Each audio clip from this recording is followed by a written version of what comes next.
Hello and welcome to the show that aims to transform the fortunes of two family businesses by giving them a digital makeover. And this quest is urgent. Not only have they had to contend with the pandemic, a torrid time for them and so many others, but now they emerge blinking into a new digital first world for which they are ill-equipped. Throughout this series, we'll put them together with an expert squad made up of amazing marketing brains.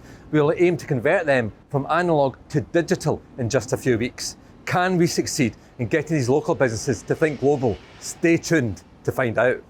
But of course, there's a bigger story to tell here. The Drum, Facebook, who are our partners, and the marketing experts you'll meet throughout the series all want to help the small businesses of the day become the big businesses of tomorrow. The digital insights featured in this show can be applied to any small firm, and assuming they are, will ensure they become more successful, creating jobs and opportunities for our community as a whole. So let's meet our two companies, whose locations could not be more different. First, we have Jim Little, head of Corny Soapery, based in Kirkintilloch, in the heart of bonnie Scotland. And then we have Alice Liu, who's one of the owners of Creativ Imports, a family firm based in New York City, which is in the heart of bonnie America.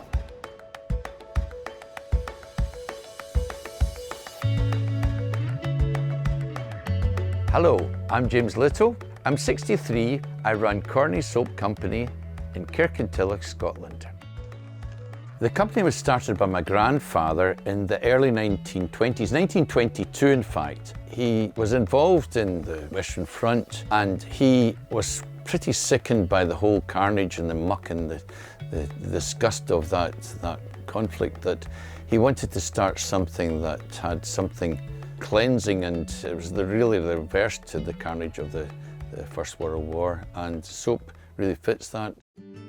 Historically, we've really had no competition. Right at the start, there used to be 22 companies in this area making soap, but they all closed and faded away. But recently, there's a load of really good competition. There's loads of people come into the soap market with great ideas. So the competition is quite strong that way, but it's not enough to get terribly worried about it, because we've always we do things just differently from any of them.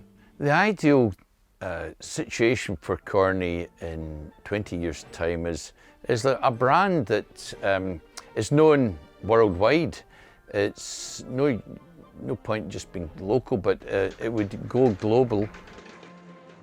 One of the ways that I want to improve, I feel we can improve Corny, is the website is really not one of my strengths. It's one of my total weaknesses, and I see it's very hard to navigate. It's just not.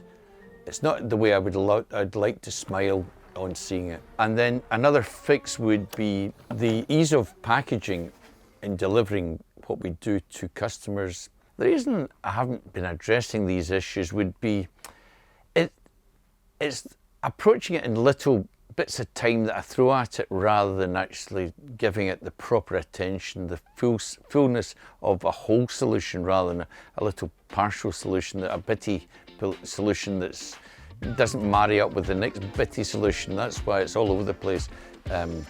It's very much a bitty.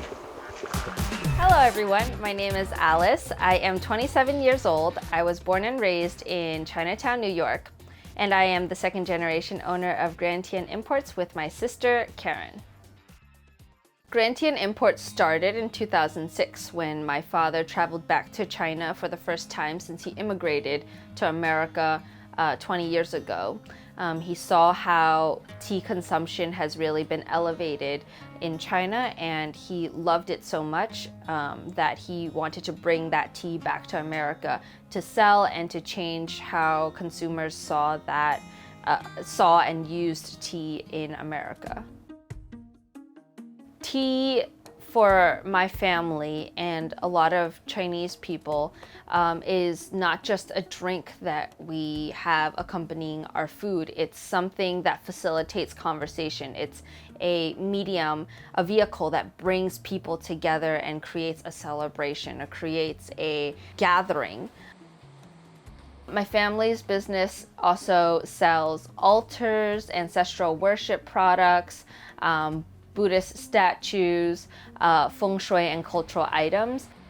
Grantian Imports really had to start thinking about other streams of revenue during COVID. And so Karen and I had to think about marketing, social media, and an online business. And that's why we launched an online business at the end of the year in December of last year. Our website needs to be optimized, search engine optimized. Karen and I are the only people who run the online store, and we don't really have the capacity, nor are we experts in this field. And so Karen and I are always just Googling, trying to figure out some sort of quick fix to patch the problem. But if we can open up to a wider audience, that would be best. We've been able to catch more of the crowd that are Asian American or have already some interest in Chinatown, but we haven't been able to branch out to catch that wider crowd.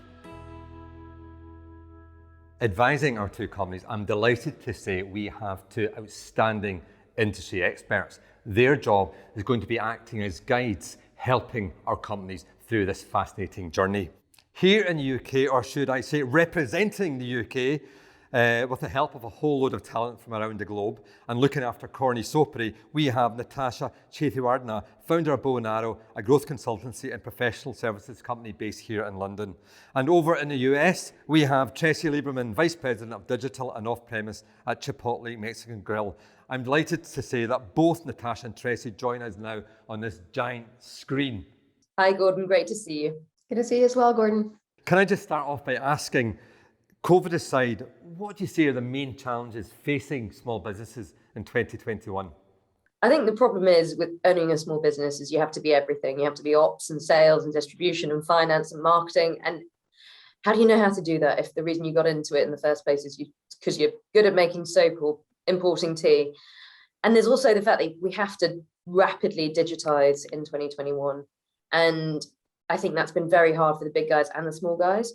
We've seen a series of accessible and inexpensive tools and platforms, which now means in 2021 and beyond, I don't think as a small business, you need to know everything. You don't need to spend the world on custom websites, and you can get there more quickly and without too much knowledge. Yeah, just to add to that, Natasha, consumers want convenience for sure.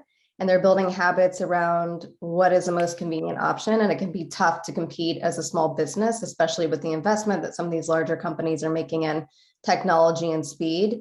And there's the attention economy that we live in, where you need to break through and you have smaller marketing dollars to get your message across. So it's really important to differentiate yourself as a small business. Now, this is actually quite a big challenge. They may be small businesses, but small businesses face equally complicated challenges as big businesses.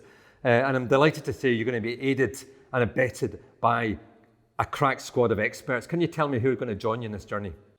Yep, we've got an amazing crack team here. So I'll start with MEL HENSON, who's the head of business strategy and creative at Optimizion. We got SRIJA CHATTERJEE, global marketing director from Dole Sunshine Company. SHAYNE CUFFY, who's the experience lead at VMLY&R. Stuart GILMOUR, who's the owner of Stand Design Agency. And Cameron Worth, Chief Creative Officer at SharpEnd. We've assembled an amazing team. We have Wes Morton, the founder and CEO of Wes Morton Strategy. Matt Weinberg, co-founder and president of Happy Cog. COLIN BEAUCHEMIN, founder and designer of Full Bleed Design. And Melanie MAHAFFEY, Global Executive Director of Communications for RGA. Well, that sounds like you have both got an amazing team supporting you. And I suppose this question almost answers itself, but are you ready for this challenge? Oh yeah, bring it on. Let's go. So what an amazing episode we've just had. We've met two great companies. We've met our amazing team leaders. We've met the experts who are going to be supporting them. But I'm delighted to say the next episode is even going to be more exciting because Natasha and Tressie are going to start taking a deep dive into our two companies to really start understanding the sort of problems and challenges they aim to resolve. It's going to be great, and I look forward to seeing you then.